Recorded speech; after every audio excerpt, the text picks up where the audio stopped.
kid. Hey, kid. Hey, you want to get high? Your awareness? I got that good stuff, man. I got that good stuff. Hold on.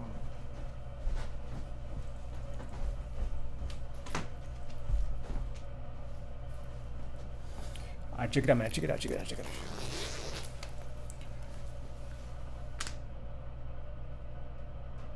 Hey, shh. Keep it down, man. Well, you're trying to get us all busted? All right. Enough of that. So, you probably watched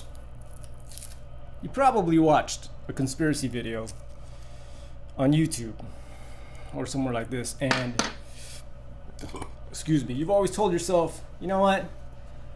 I'm not into those conspiracies. Those conspiracies are stupid. They're dumb.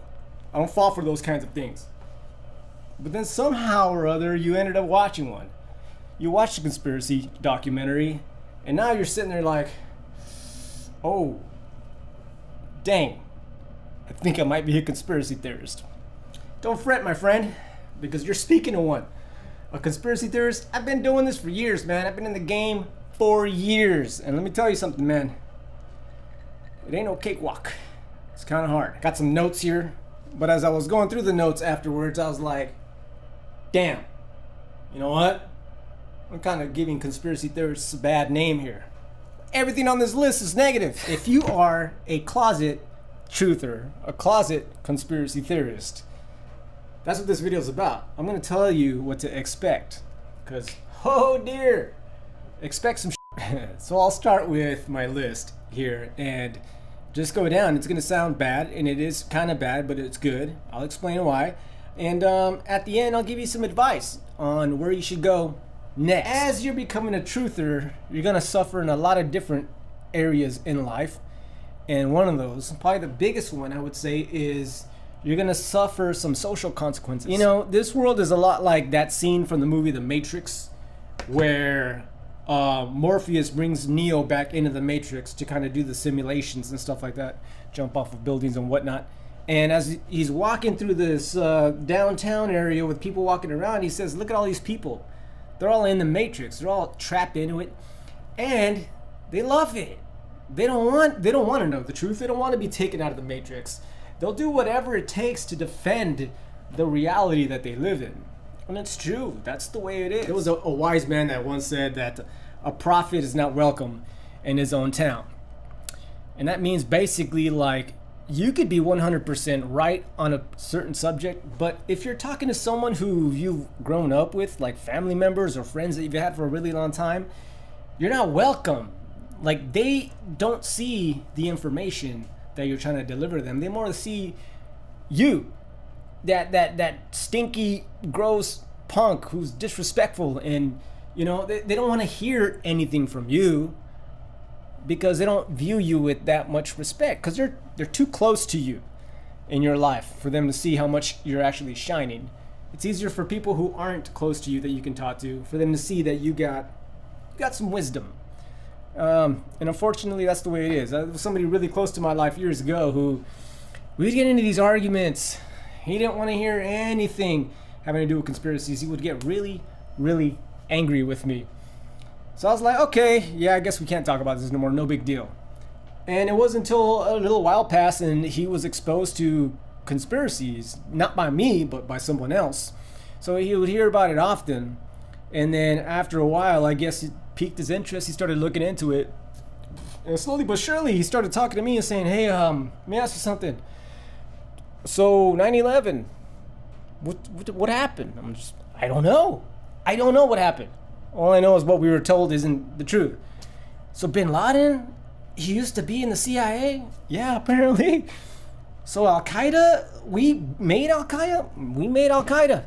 We funded them, we gave them the guns, we gave them the training and everything. And it's funny because it's like, how are you? I've been trying to talk to you about this stuff like for a long time, but it's because a prophet is not welcome in his own hometown. He has to hear it from someone else, which is fine as long as he can come to an awareness. But there's going to be a lot more people that aren't going to want to hear it at all. So you're going to suffer with your friends, with your family. They're not going to want to hear it. They're probably going to reject you as a person. A lot of people are going to look at you with disdain. They're going to look at you with less respect, like, oh, you actually believe that? Oh my God. And be prepared for your romantic life to suffer as well. Okay, being a truther is expensive. It is really expensive, guys. Milk, for example. Like, how much is a gallon of milk if you go to Stater Brothers or whatever? I don't know, because I don't buy that milk, but isn't it like $3, $3.50? Maybe $4? I don't know. But $3.50, let's say, for a gallon of milk. You know how much I pay? The store I go to, I buy, here's a secret about milk. That's another conspiracy in itself. Looking at that one's crazy. But you go to the regular store and you buy pasteurized, homogenized milk. That stuff is crap, right? We're supposed to be drinking milk that's organic, and that's raw milk, not pasteurized, not homogenized, and from grass-fed cows. And I have a source, the place that I go to. Luckily, here in California, there's a farm that grows, that raises those kinds of cows and then delivers that kind of milk, raw, organic, from grass-fed cows. But I buy a quarter gallon. It's not even a half gallon. It's a quarter gallon of milk, and it costs me like $8, $9 for a quarter gallon. It's like really expensive. But here's the thing: it's actual real milk. Where the other stuff, this homogenized, pasteurized stuff, isn't real milk. It might have been real milk from like cows that were fed grains or whatever, which is not what they're supposed to be eating. But because they pasteurized it and homogenized it, it kills all the organisms that are inside the milk. Some of which are bad, yeah, but a lot of them are good. So what you're essentially drinking is like zombie milk. Get ready to be ridiculed. People are gonna laugh at you, and it's okay, you know? I think for myself, my issue is if I'm telling somebody about a conspiracy, I don't really care if they don't believe the conspiracy. Like, I really don't. They're just conspiracies, right? I think where I have the problem is I don't like people thinking that I'm crazy, right? Like, if somebody says like, oh, I hear what you're saying, I get why you're saying it, but I just don't believe that. Cool. Yeah, cool. Yeah, all right, cool. Do your thing. I'll do my thing. But when someone's like, what? No? Like, I don't know why, but that bugs me. Like, I want them like, please believe me, I'm not crazy. And that's kind of crazy that I do that. So that's something that I'm working on. But people are going to ridicule you. People are going to make fun of you. Because you know what? If I'm being honest, there is a danger that going down this path of investigating things, you could actually go a little bit nuts. It's possible. It's very, very possible. Which brings me to the advice. Truly my advice for somebody who's coming into some sort of awareness. My advice is simply this. If you don't listen to anything else I'm going to say in this advice section, listen to this, okay? The trivium. 3 times I said it, so look it up. The trivium. The trivium is hard for me to explain, but there's people out there that are way better at explaining it than I am. Let me tell you. All right. But what it is a system of learning how to learn. And that might sound silly to some, but I think the majority of people in this world don't know how to use this very well because we weren't trained, we weren't taught how to use a system of learning. We were just kind of thrown out into the world. And then our education system just did its job and screwed it all up, basically. The trivium is something that used to be in our education system years ago, but they took it out.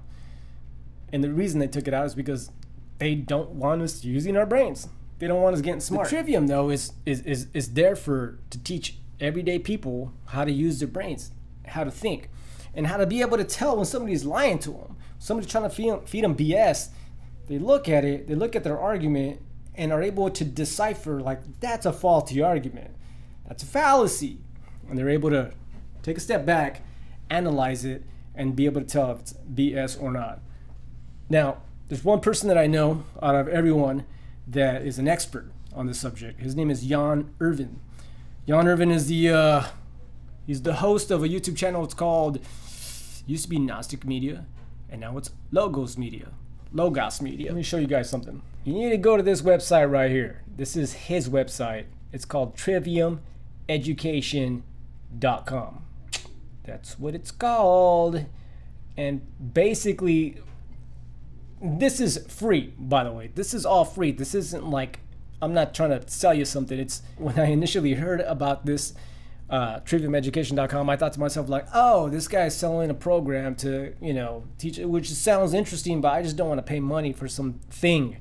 No, I eventually looked into it and I was like, oh, this guy's giving it away for free. And it's not just him, it's him and a group of other people who understand what it is and are putting it into practice and explaining it as simply as they can. And it's just awesome. Now, granted, the dude also has a donation button, so if you like the information, then feel free to donate. But he's got it set up to where it's just really simple. You read all this stuff, it explains it in very simple terms, and then you start watching the videos or podcasts that he has. You start here with Gino Denning. It's a great podcast, a great talk that they had. It explains the basics of it. They talk about the quadrivium here. And yeah, granted, it took me a few times. Like, I watched and listened to the podcast, and I had to listen to it over and over because I'm a little bit of a slow learner. But man, that stuff is awesome. It's so great. And once you start getting into the funnest part, I think, is the logical fallacies, where you get shown the tricks that they use in order to fool people into buying into an idea or buying into just whatever they want you to believe in. And you look at the fallacies, and there's a list of fallacies that these guys use, and you gotta learn what they are, because these are the things that they're using against you. And they have power. Most people just don't even know that it's happening, and they fall for it. Whereas if you know it, you know the tricks. It's like a magician trying to fool everybody, but you know the magician's trick. Oh yeah, that card is under your sleeve. I already know that one. You know what I mean? Or like, oh yeah, the rabbit's in your jacket. Like, I know it. Like, they don't want you to call them out, but that's where you empower yourself. You learn the wizardry tricks that they're using against you, and you call them out. You're able to detect it, and when you catch somebody using these logical fallacies over and over and over in an argument with you, that's when you know, okay, this person, because you don't need logical fallacies if you're talking about something that's true. So when you start to see them, hear them, it's a good quick sign for you to go, oh, okay, this guy's trying to fool me.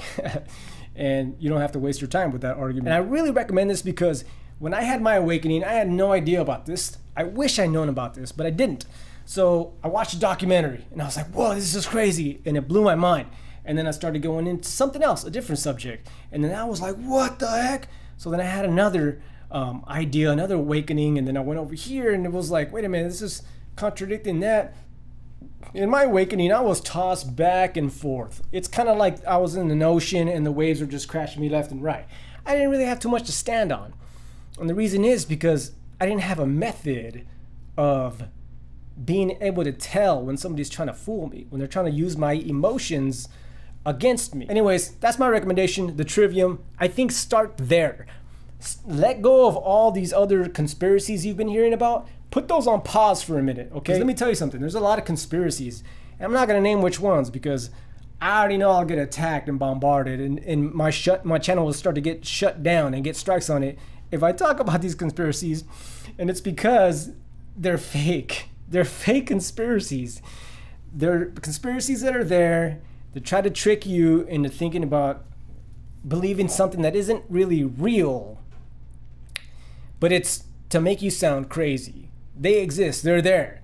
And the thing is, if you don't have the trivium, if you don't have these tools of knowing what logical fallacies are, you're not going to be able to tell. You're just going to buy everything that conspiracy is telling you because you don't know how to use your brain. They're using all these logical fallacies and they're using your emotions against you. And just trust me on this. Put all those on pause. Learn that, and you'll be able to tell. You'll see all the logical fallacies, all the arguments they're using for their conspiracy, and you understand it as fallacies, and you can avoid those because there's a lot of them. Yes. Now, when you're coming to an awakening, you start to come across different characters, whether they be on the radio or on YouTube or other platforms, where it's like they're speaking truth. and you start to follow them and you listen to them more and more and more, and you're like, wow, this person's got it. They got it. Let me tell you something, man. Don't put all your marbles in one basket. Don't put all your trust into one person or one ideology, one radio show, one channel. Don't do that. Don't do that. I mean, you ever heard the saying, eat the meat, spit out the bones? Not everyone's gonna be correct, right? Just listen to everyone that you listen to with a grain of salt. Just take it as, if they're saying something that makes a lot of sense, cool, you can learn from them.